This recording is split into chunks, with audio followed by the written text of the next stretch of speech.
आप सभी का स्वागत है दिल खोल कर अपने YouTube channel English by Govind Pandit पे।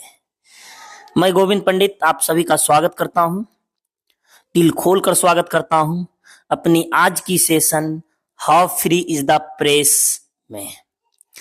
यानी ये जो सेशन चल रहा है 12th का चल रहा है, 12th क्रैश कोर्स का चल रहा है, जिसमें हम लोग प्रोज का 7वां chapter how free is the press से जितने भी इंपॉर्टेंट ऑब्जेक्टिव क्वेश्चंस पूछे गए हैं मतलब प्रीवियस एग्जामों में, वो सारे क्वेश्चन को हम लोगों ने आज इस हाउ फ्री द प्रेस के सेशन में कवर किया है। इस चैप्टर से जितने भी इंपॉर्टेंट क्वेश्चन बनते हैं वो सारा क्वेश्चन को हम लोग आज इसमें देखेंगे।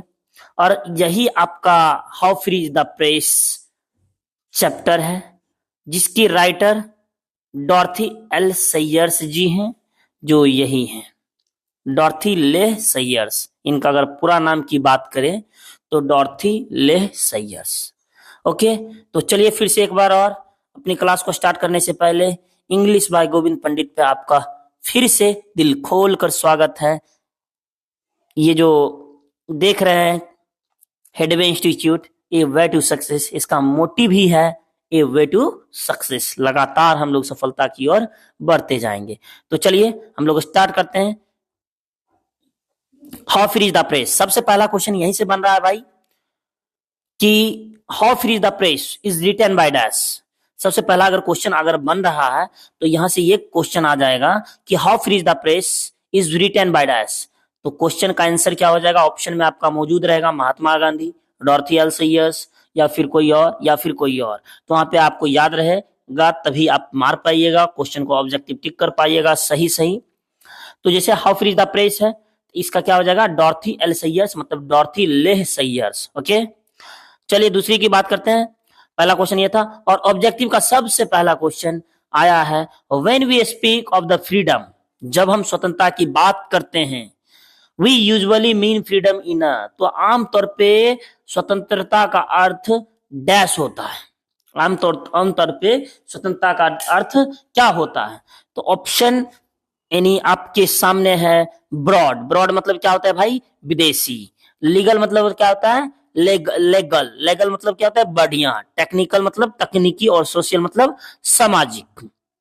हम मेरा कहने का ये मतलब है कि कहता है सबसे पहला क्वेश्चन फिलर्स में, और ये 2021 में पूछा हुआ क्वेश्चन है भाई, कि when we speak of the freedom of the press, जब कभी हम स्वतंत्रता की प्रेस की बात करते हैं, यानी जब कभी हम प्रेस की स्वतंत्रता की बात करते हैं, तो हमारा तात्पर्य आमतौर पे हमारा तात्पर्य अर्थ में यानी स्वतंत्रता का क्या अर्थ होता है?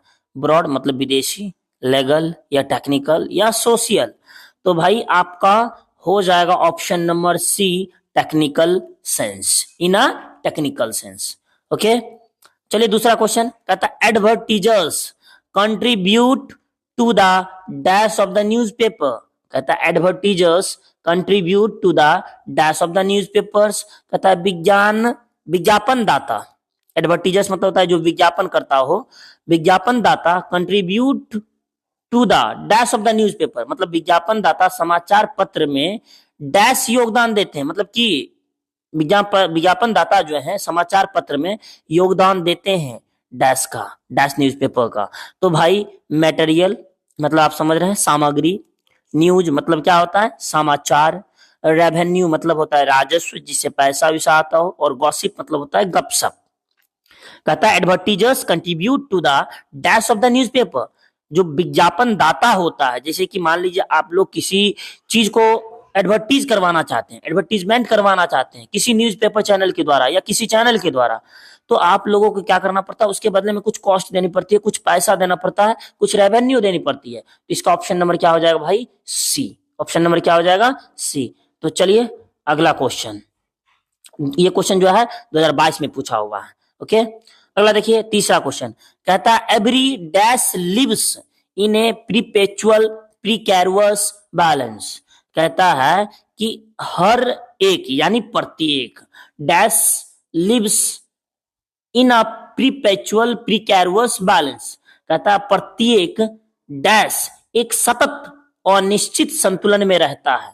तो कहने का ये मतलब आपका कहता है कि प्रत्येक क्या मैन या बुक या न्यूज़पेपर या स्टोरी, तो कहता है प्रत्येक आदमी, यानी मैन का सेंस लेगा, प्रत्येक मैन यानी every man lives in a perpetual precarious balance, प्रत्येक आदमी एक सतत अनिश्चित संतुलन में रहता है। मैन मतलब जानते हैं आदमी, बुक मतलब किताब, न्यूज़पेपर मतलब अखबार या समाचार पत्र, और आपका स्टोरी मतलब कहानी। ये हो गया। अगला देखिए चौथा, कहता है चौथा में कि नो वाइडली, चौथा में क्या कह रहा है कि no widely circulated newspaper, no widely circulated newspaper dare support a public policy due to vested interest of, कहता है कोई भी व्यापक रूप से प्रसारित समाचार पत्र, कहता है कोई भी व्यापक रूप से प्रसारित समाचार पत्र निहित स्वार्थ के कारण किसी सार्वजनिक नीति का समर्थन करने का साहस नहीं करता है। डैश, कहता नो वाइडली सर्कुलेटेड, ज्यादा दूर तक सर्कुलेटेड नहीं है, प्रसारित नहीं है। सर्कुलेटेड मतलब होता है प्रसार, कहीं मतलब प्रसारित होना, कहीं प्रचार प्रसार होना। कहता है नो वाइडली मतलब होता है चौड़ा, मतलब बड़े बड़े पैमाने पे। कहता है कोई भी व्यापक रूप से समाचार पत्र newspaper dare support a public policy, हिम्मत नहीं करता है, निहित स्वार्थ के कारण किसी सार्वजनिक स्थान का समर्थन करने का साहस नहीं करता है। डैश द गवर्नमेंट, एडिटर या रिपोर्टर या एडवर्टीजर्स, तो इसका क्या ऑप्शन हो जाएगा आपका, हो जाएगा एडवर्टीजर्स। मतलब देखिए आप सुनिए, कहता है नो वाइडली सर्कुलेटेड न्यूज़पेपर, कोई भी ऐसा समाचार पत्र नहीं है जो बड़े पैमाने पे डेयर हिम्मत करता है to support a public policy, एक पब्लिक का जो पॉलिसी होता है, पब्लिक का जो योजना होता है, सार्वजनिक जो नीति होती है, due to vested interest of advertisers, मतलब कि कोई भी ना पब्लिक के मुद्दा को उठा नहीं पाता है, पब्लिक के मुद्दा को कोई भी नहीं उठा पाता है। क्यों? क्योंकि उसे जो है ना काफी पैसा देना पड़ेगा एडवर्टीजर्स के लिए, यानी डी के लिए। मतलब जैसे आप लोग अपने गांव में देखते होंगे, रोड की नाला बह रही है, लेकिन किसी को हिम्मत नहीं होती है कि आवाज उठाए। अगर वो आवाज उठाएगा तो उसे पैसा मतलब पे करना पड़ेगा, और रेवेन्यू उसकी खर्च होगी, उसको मेंटलिटी प्रॉब्लम होगा। तो वही यहाँ पे कहता है कि नो वाइडली सर्कुलेटेड न्यूज़पेपर, किसी भी न्यूज़पेपर में इतना हिम्मत नहीं है कि बड़े पैमाने पे dare support a public policy, जो कि सार्वजनिक नीति को समर्थन करे, due to vested interest of, इसका कारण है कि उसको काफी ज्यादा एडवर्टीजर से पैसा लगेगा, दिमाग खर्च करना पड़ेगा। इस वजह से कोई भी नहीं चाहता न्यूज़पेपर वाले कि कोई पब्लिक पॉलिसी, कोई पब्लिक नीति की आवाज को हम लोग अपने न्यूज़पेपर के माध्यम से उठाए।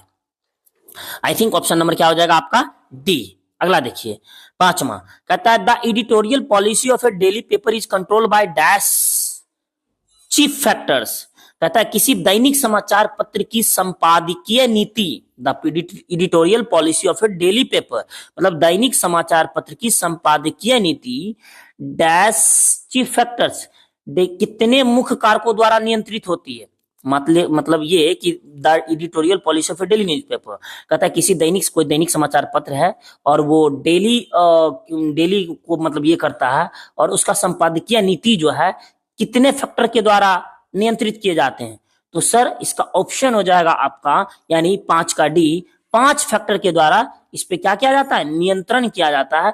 5 फैक्टर के द्वारा इस पे नियंत्रण किया जाता है, जो कि आपके मतलब ये how free is the press के चैप्टर में मेंशन्ड किया हुआ है। अगर नहीं पढ़े हैं तो कोई बात नहीं, आपको बस इतना याद रखना है कि एडिटोरियल पॉलिसी मतलब कोई भी न्यूज़पेपर वाला होता है, उस पे 5 तरह से उस पे क्या किया जाता है, इम्पोज किया जाता है कि नहीं आपको ऐसे करना है, आपको ऐसे करना, आपको ऐसे करना, ऐसे कर करके किसी भी न्यूज पेपर वालों को क्या कर देता है, जो भी एडिटोरियल होते हैं, जो भी डेली न्यूज़पेपर के संपादकीय होते हैं, उनके द्वारा मुख्य कारकों से 5 मुख्य कारकों द्वारा उस पर नियंत्रण किया जाता है।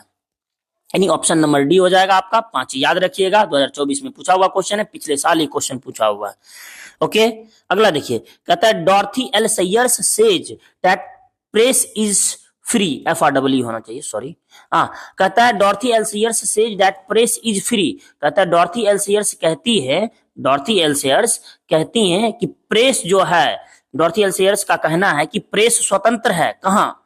Everywhere, somewhere, nowhere, at most places. कहता है डॉर्थी एल सेयर्स का कहना है कि प्रेस कहां तक स्वतंत्र है, हर जगह स्वतंत्र है, कुछ जगह स्वतंत्र है, कहीं नहीं स्वतंत्र है, एट मोस्ट प्लेसेज, या हर जगह, मतलब I mean at most places, लगभग सभी जगह स्वतंत्र है। तो इसका क्या ऑप्शन हो जाएगा आपका? एवरीवेयर। मतलब डॉर्थी एल्सियर्स का कहना ये हुआ कि प्रेस जो है हर जगह स्वतंत्र है, यानी एवरीवेयर ऑप्शन नंबर ए है। अगला ये, when is censorship imposed on press in a country like Britain, कहता है सेंसरशिप ब्रिटेन जैसे देश में प्रेस पर सेंसरशिप कब लगाई जाती है?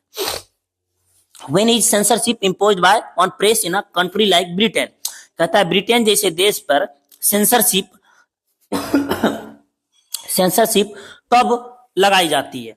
तो ये हो जाएगा during flood, during emergency, during election, या फिर ड्यूरिंग डिजास्टर्स।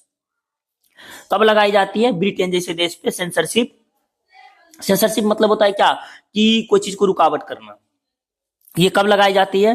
तो आपका हो जाएगा ड्यूरिंग इमरजेंसी, मतलब हो जाएगा बी नंबर आपका ऑप्शन। इमरजेंसी, जब किसी देश में कुछ घटना घट जाती है तो उस समय उस पे सेंसरशिप पे रोक लगा दी जाती है, प्रेस के सेंसरशिप पे रोक लगा दी जाती है कि कोई भी न्यूज को लाइव टेलीकास्ट ना दिखा पाएगा कोई भी प्रेस वाला।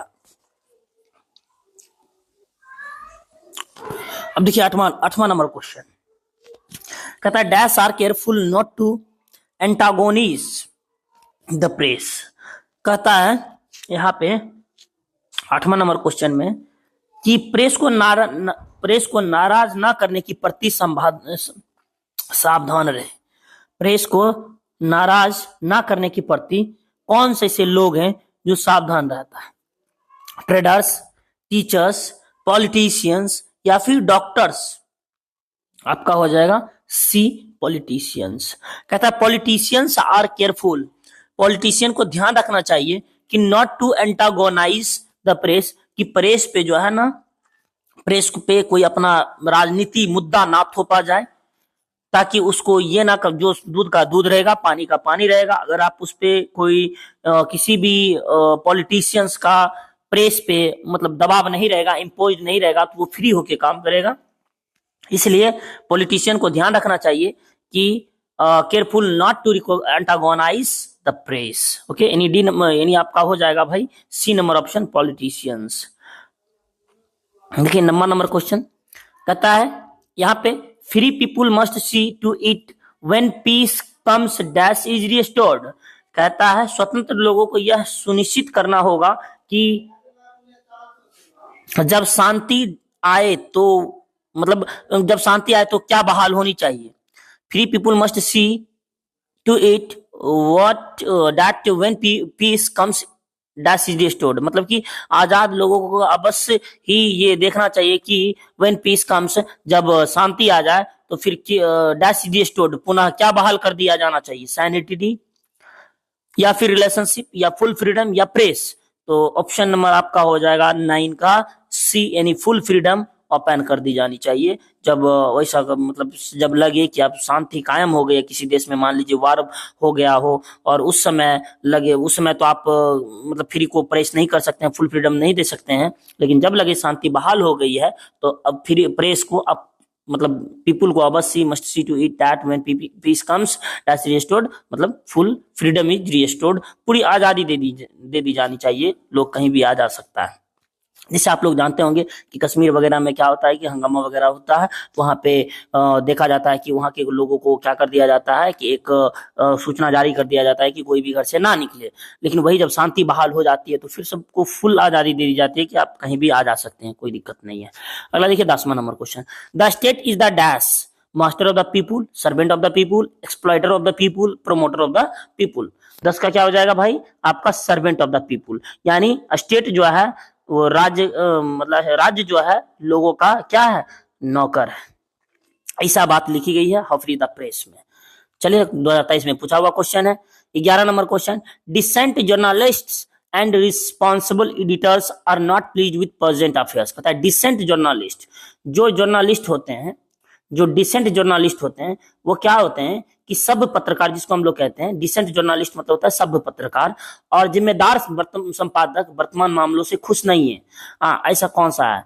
जैसे ट्रू या नॉट ट्रू या कैन नॉट बी सेड या नॉन ऑफ दिस। तो मतलब कहता है डिसेंट जर्नलिस्ट, सभी पत्रकार और जिम्मेदार संपादक are not please with present affairs, आजकल के अफेयर से खुश नहीं है। बात सही है या बात गलत है? कैन नॉट बी सेड, कहा नहीं जा सकता है। नन ऑफ दिस, इसका क्या हो जाएगा भाई? ऑप्शन नंबर 8 बात सही है कि वर्तमान में जितने भी डिसेंट सब पत्रकार हैं और जितने भी संपादक या वर्तमान संपादक हैं, वो सब क्या है? वर्तमान के मामलों से खुश नहीं है। ये बात सत्य है, सही ही है। 12 आइए, कहता है the press enjoys the dash, the press enjoys the dash, press को आनंद मिलता है किससे? बोल्डनेस ऑफ पब्लिक, मतलब द प्रेस इंजॉयज द, जनता की निर्भीकता से, या फिर the helplessness of the public, या जनता की लाचारी से, या आइडलनेस ऑफ द पब्लिक, या जनता की आलस से, या इनमें से कोई ने प्रेस को कब इंजॉय मिलता है? तो ये आप बात बताइए कि 12 नंबर का आंसर क्या होगा? तो हो जाएगा आपका बी नंबर ऑप्शन, यानी the helplessness of the public. Okay, the helplessness of the public. तो ये हो जाएगा। यहाँ पे आपका आंसर शीट दिया हुआ, आप आराम से इसका आंसर शीट भी देख सकते हैं, इसे बता ही दिए हैं।